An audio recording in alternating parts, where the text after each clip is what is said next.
Here is a line that only goes up.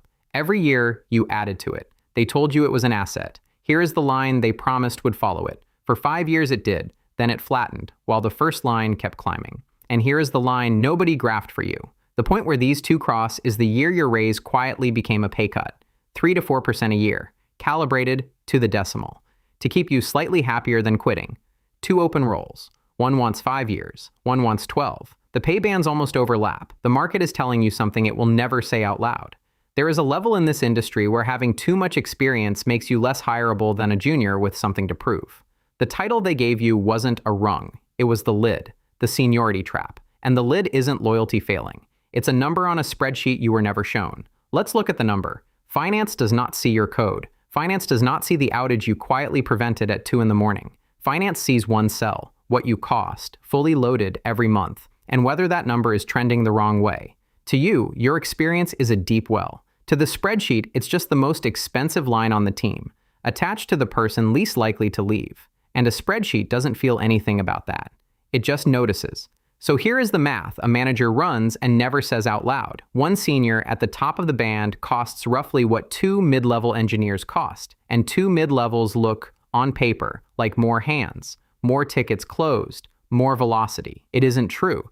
Those 2 mid-levels will ship the bug you would have caught in review. They'll rebuild the system you already rebuilt once, because your real value was never the tickets. It was the disasters that never happened, the outages that didn't, the fires you put out before anyone smelled smoke, and you cannot put a number that didn't happen on a spreadsheet.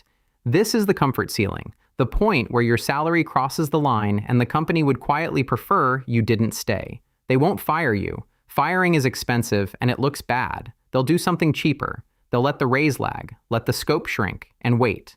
Loyalty is the only asset that depreciates the longer you hold it. There's a second number working against you, and this one is crueler because it pretends to be about merit.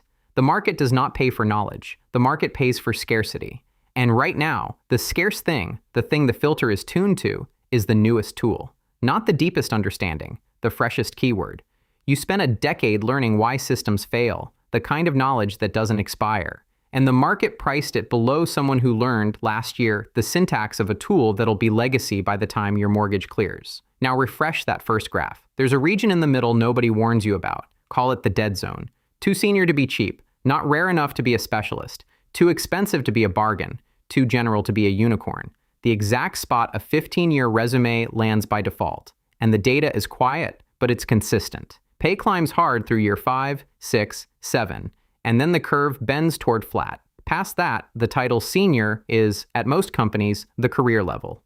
Easy to reach, engineered to be hard to pass. Above senior, the ladder doesn't widen. It narrows to a needle, a handful of staff seats, fewer principal seats, and those don't get filled by waiting your turn. They get filled by politics, timing, and reorgs you don't control. They didn't stop promoting you. They renamed the ceiling Seniority and asked you to be proud of it. There is exactly one number in this entire system you control. Not your title, not your review score, not your manager's opinion of you. This one. Stay, and you negotiate against your current salary, anchored to what they already pay you. Leave, and you negotiate against the market, what they'd pay a stranger today. One is a rounding error. The other is a reset. Picture 2 engineers, same skill, same year 0. One is loyal, collects the raise every spring, says thank you, stays. The other treats their career like a market position and reprices every 2 years. By year 8, they're not in the same income bracket. They're not in the same life. One bought a house, one is still waiting for the cycle. Same skill, same work.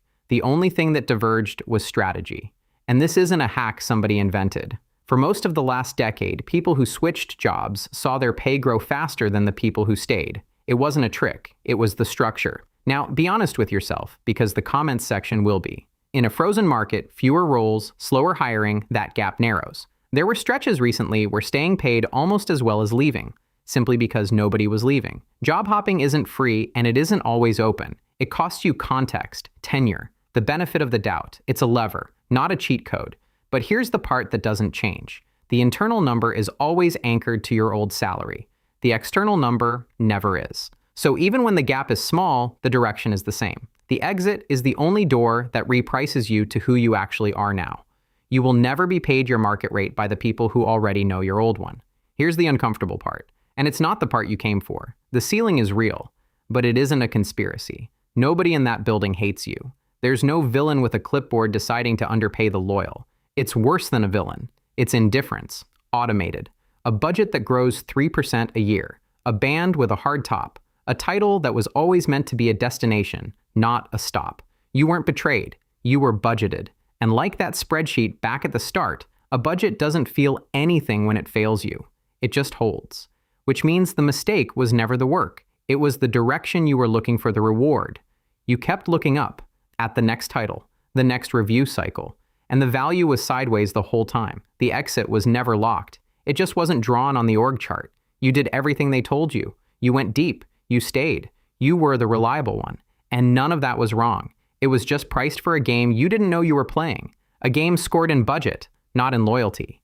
The people who win it aren't smarter than you. They just read the spreadsheet you were never handed.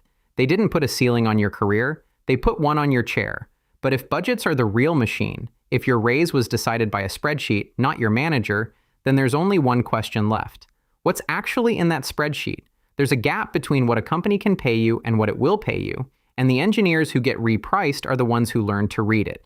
That's the document HR will never put in front of you. And it's the whole subject of the next one. It's called the engineer compensation loophole. This trap is just the symptom. That's the machine underneath it. Read the spreadsheet.